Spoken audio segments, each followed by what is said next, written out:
வணக்கம். சொரியாட்டிக் ஆர்த்ரைட்டிஸை பற்றி தான் இந்த வீடியோவில் பார்க்க போகிறோம். முக்கியமாக சொரியாட்டிக் ஆர்த்ரைட்டிஸ் என்பது கீழ்வாதத்தில் ஒரு வடிவமாகும். இந்த சொரியாட்டிக் ஆர்த்ரைட்டிஸ் முக்கியமாக சொரியாசிஸ் உள்ளவர்களுக்கு இந்த ஆர்த்ரைட்டிஸ் வருவதற்கு வாய்ப்புகள் உண்டு. இது பார்ப்பதற்கு எப்படி இருக்குன்னாக்கா சில்வர் ஸ்கேலில் ரெட் பேச்சஸ் போல் ரவுண்டாக இருக்கும். பொதுவாக இது கால் பகுதியிலும் தலைப்பகுதியிலும் ஆரம்பத்தில் இது ஸ்டார்ட் ஆகும். இந்த சொரியாட்டிக் ஆர்த்ரைட்டிஸ் வருவதற்கான முக்கிய காரணம் என்னவென்றால் நோய் எதிர்ப்பு மண்டலத்தில் செல்களையும் திசுக்களையும் தாக்கப்படுகின்றன. ஸோ மரபணுக்கள் அண்ட் என்விரான்மெண்டல் ஃபேக்டர்னால் ஏற்படக்கூடிய மாற்றத்தினால இந்த சொரியாட்டிக் ஆர்த்ரைட்டிஸ் ஏற்படுகின்றது. மேபி அப்பா அம்மாவுக்கோ அல்லது தாத்தாவுக்கோ இந்த சொரியாசிஸ் இருந்தால், சொரியாட்டிக் ஆர்த்ரைட்டிஸ் இருந்தால் வருவதற்கு வாய்ப்புகள் உண்டு.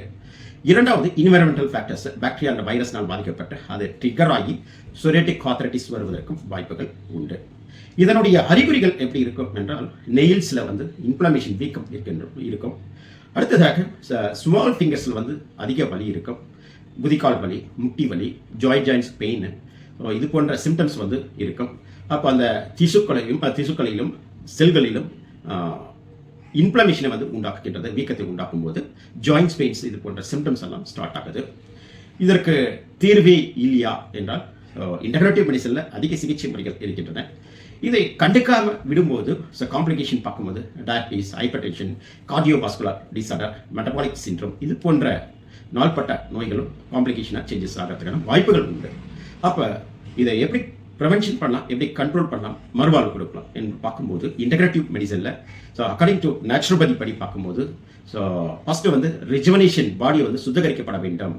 அப்போ சுத்திகரிப்பதற்காக இன்டகிரேட்டிவ் மெடிசனில் குறிப்பாக ஹைட்ரோதெரப்பி சிகிச்சையில் கோலம் ஹைட்ரோதெரப்பியில் பாடி சுத்திகரிப்பதற்கான சிகிச்சை முறைகள் இருக்கின்றன. அந்த சிகிச்சையை இனிஷியலாக கொடுத்து நெக்ஸ்ட் ஸ்டெப் அந்த இம்யூன் சிஸ்டம், அதாவது நோய் எதிர்ப்பு மண்டலம் ஒரு எதிரி என நினைத்து ஓன் செல்லவே பாதிக்கப்படுகின்றது. அதை ரிவர்ஸ் பண்ணுறதுக்காக ஆன்டி ஆக்சிடென்ட் அதிகமாக இருக்கக்கூடிய உணவு முறைகளையும் அதிகமாக எடுத்துக்கொள்ள வேண்டும்.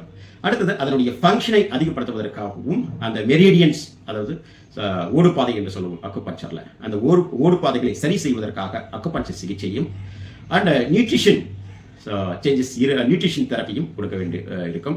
குறிப்பாக ஆர்ஏ, சிஆர்பி, இஎஸ்ஆர் இதனுடைய லேப் ரிப்போர்ட்டுடைய வேரியேஷன் இருக்கும்போது அதை கரெக்ஷன் பண்ணுவதற்காக ozone therapy and nutrition therapy கொடுத்து ரிவர்ஸ் பண்ணி நார்மல் கொண்டு வரணும்.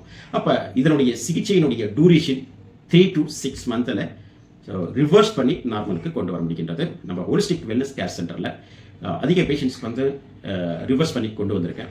ஸோ அதற்கான எவிடன்ஸும் வீடியோவில் டிஸ்பிளே பண்ணியிருக்கேன். உங்களுக்கு ஏதேனும் இது போன்று இருந்தால் இன்டகிரேட்டிவ் மெடிசனை கண்டிப்பாக ட்ரை பண்ணுங்கள். ஸோ சொரியாட்டிக் ஆர்த்ரைட்டிஸையும் ரிவர்ஸ் பண்ணி நார்மலுக்கு கொண்டு வரலாம். இது போன்று மீண்டும் ஒரு நல்ல அவேர்னஸுடன் பார்ப்போம். நன்றி, வணக்கம்.